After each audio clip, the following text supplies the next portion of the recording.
everybody, this is Alchemist2, and I'm back again with another anime review.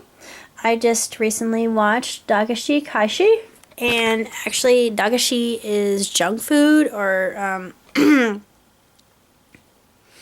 candy in Japanese, and it's so educational. You learn about the origin of ramune and other Japanese candies, and I thought, oh, I want to try Japanese candy now. I remember back in the day when I was on eBay, I got a Captain Harlock toy, and it came with this crunchy chocolate. I don't know if they make these anymore, but it was actually really, really good. You know how over in America we have things that are a little bit too sweet? Well, this was just had enough crunch, it had enough sweetness, and the chocolate, oh, I don't know if they put hazelnut in it or not, but it was so incredibly good. I thought, oh, I like Japanese sweets. We talk about whistle candy, and theirs is different than ours, and the ones that they had were a variant of whistle gum, and it's very old-fashioned, but ours is an actual whistle, and it's very economical. You can eat it.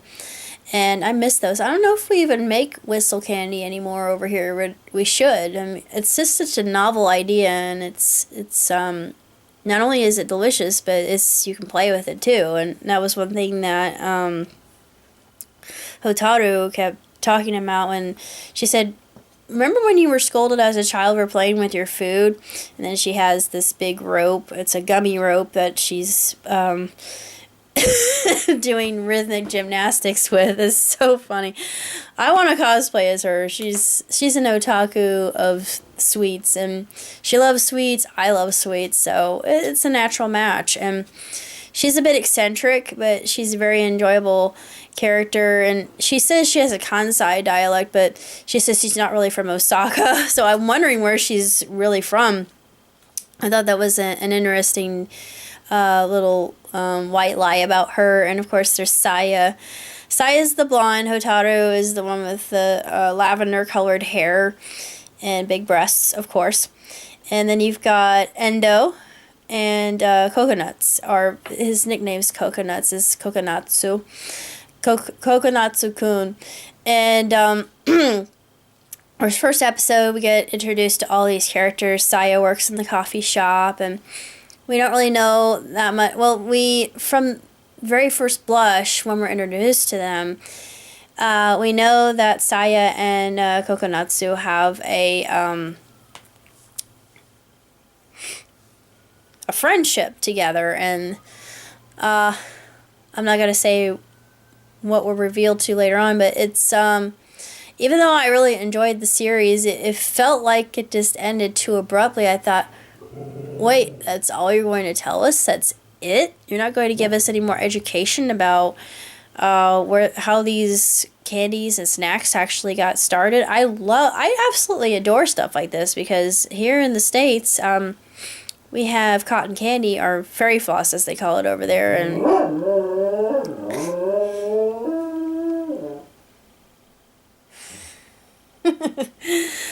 I'm sorry, my dog is singing for you, but it's really an excellent series, and if you like candy so much as I do, you'll become a connoisseur. Of course, on the back it has Saya and Hotaru, and it has a few screenshots and her eating a mochi stick, trying not to get all the powder. Of course, the powder was spilling over on her buxom chest, and yeah, she's very voluptuous, and it can't be helped. She's gonna have spillage. But it's just such a funny series. I mean, there's so many things that just made me laugh out loud, and I absolutely adored it. It has some brash language, but if you're a little bit more mature, you overlook it, and you can see where it's coming from. And Endo, the character with the shades, he actually had some really good one-liners, and there was a lot of innuendo and double entendre that I really enjoyed. especially in scenes with Hotaru and Kokonatsu. I'm not going to say what they were, but they proved to be exceptionally and exquisitely entertaining, and just their turn of phrase and how clever it is. I thought, oh, yeah.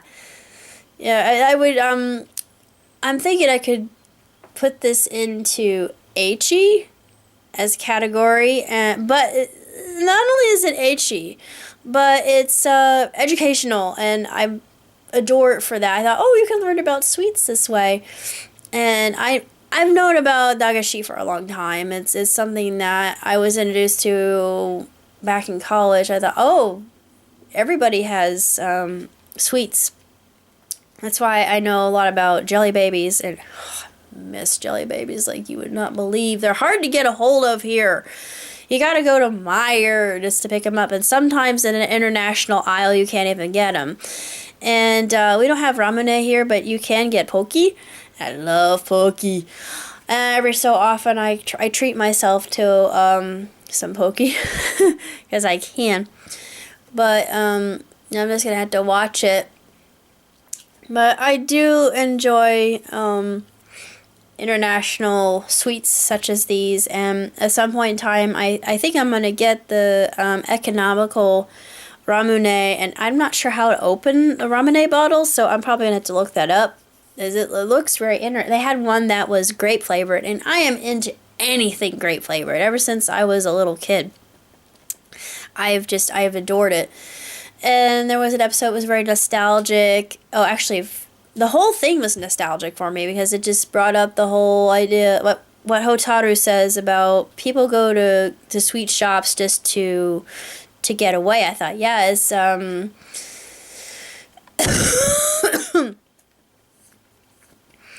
it is escapism in its most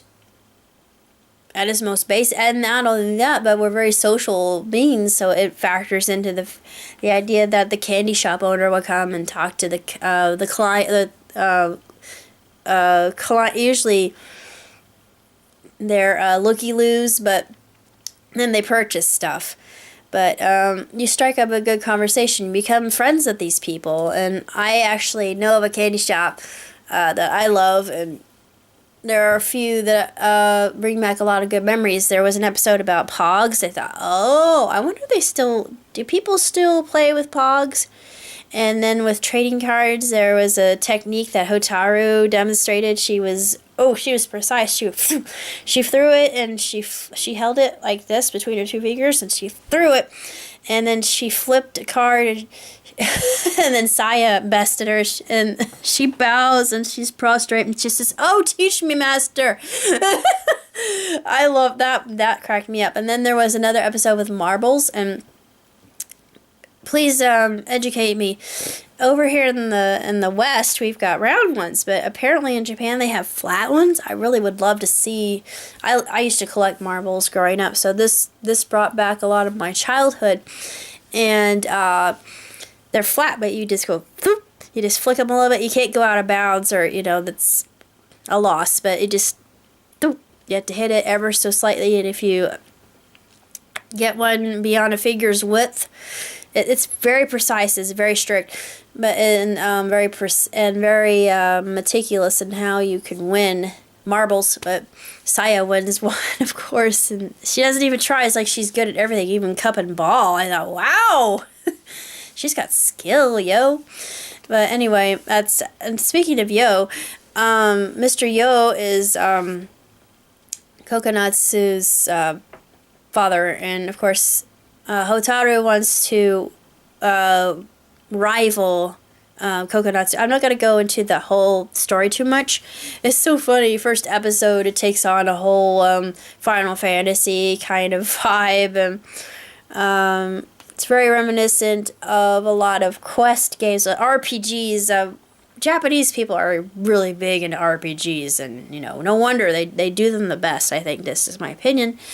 But as far as series go, Dagaishi, it gets 2 thumbs way up, 5 stars, hands down. I would love to see an OVA of this. If they could do another series, I absolutely adore it. I picked it up. Well, I picked it up because I thought, oh, who is this interesting character? I don't know much about her, and I just, yeah, I knew I was going to fall in love with her, but I want to cosplay as Hotaru so much. I think I can pull it off, even though my chest is not nearly so buxom as hers. I could definitely pull off a very convincing Hotaru, I think. That, and I adore all things sweet, especially chocolate. And I'm quite knowledgeable on sweets, oddly enough, like she is. So it would be a perfect match. That's all I gotta say about Dagaishi. So until actually update. I've got an interview coming up this Tuesday. I'm still working on ironing a lot of other things out, but it doesn't pay well. It's part-time to start, but it will probably lead to full-time, and I'll actually get paid for what I'm worth. It's definitely everything seems to be turning out rosy, and things are in full bloom, and it's spring, so why not? It just seems to, everything comes together, and all will be well, and I am not worried as to what the future holds. So until next time, live long and prosper. Ciao, Tootsie.